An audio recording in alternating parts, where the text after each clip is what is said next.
আসসালামু আলাইকুম ভাই ব্রাদার, কি অবস্থা সবার? আশা করি সবাই ভালো আছেন। তো আজকে হচ্ছে সপ্তাহের বৃহস্পতিবার, আর বৃহস্পতিবারের সন্ধ্যার দিন আজকে। তো একটু বাইরে এলাম, কারণ সারাদিন আমরা বাসায় থাকি, বাসায় অতটা ভালো লাগে না, এর জন্য একটু প্রাকৃতিকের হাওয়া খাওয়ার জন্য বাইরে এলাম। তো আজকে দুই একটা কথা বলি। সৌদি আরবে আমি অনেক ভিডিওতে দেখলাম, যারা নতুন আছে বা পুরানো আছে, দেখতেছি যে অনেকজনের কাজ কাম নাই, মনে করে তারা খুব কষ্টে আছে। আমি দেখলাম ভিডিওতে ভাতা আর হচ্ছে হারা, এই দুই জায়গায় দেখতেছি যে প্রচুর বাঙালি। বেশিরভাগই মানুষের কাজ নাই, আকামা নাই, আকামার মেয়াদ নাই, আকামা এক্সপায়ার, হরুপ মারা, নানান ধরনের সমস্যা মনে করেন।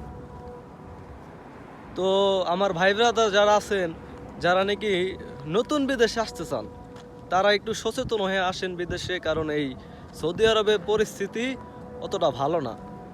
কারণ আপনি দালালের খপ্পরে পড়লে আপনাকে সৌদি আরব আনবে ঠিকই, কিন্তু আনার পরে যে ডকুমেন্টগুলো লাগবে আপনার কাজের জন্য, আপনার এদেশে একটা থাকার জন্য একটা যে ডকুমেন্ট লাগবে, সেগুলা সে আর দিবে না আপনাকে। এই জায়গায় আনার পরে মনে করেন 3 মাসের বলবে যে আমি 3 মাসের আকামা বানাই দিছি, আপাতত চলতে থাকেন। কিন্তু এই যে 3 মাসের যে আকামা, এটা কোনো 3 মাসের উনি বানাই দেয় না।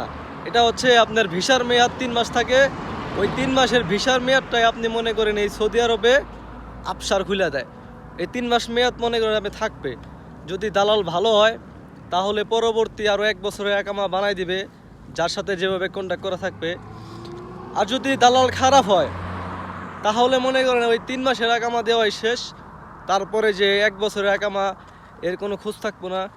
আপনার এই কাজে দিব মনে করেন খুব কষ্টের কাজে, যেগুলো আপনি করতে পারবেন না। কারণ এই যে দেখতেছেন সৌদি আরব বেশিরভাগই জায়গায় নতুন নতুন বিল্ডিং হইতেছে এখানে। আর বিল্ডিংয়ের যে কাজগুলো, এগুলো মনে করেন যে রোদের ভিতরে করতে হয়, একটু কষ্ট করতে হয়। আর এই কষ্টের কাম সবাই পারে না। তো এর জন্য সবাই যাচাই বাছাই করে বিদেশে আসবেন। আর অনেকেই দেখছি আমি যে দালালের সাথে বিদেশে আসে, আসার পর কি করে, প্রথম কয়েকদিন ভালো সম্পর্ক থাকে, কিন্তু যখন নাকি ওই লোকটা মনে করেন যে কাজ কাম ঠিক মতো করতে পারতেছে না, তখন মনে করেন যে দালাল ফালায় থুয়ে চলে জায়গা। এটা হচ্ছে সৌদি আরবের সিস্টেম, দালালের সিস্টেম যা দেখলাম আমি সৌদি আরবে।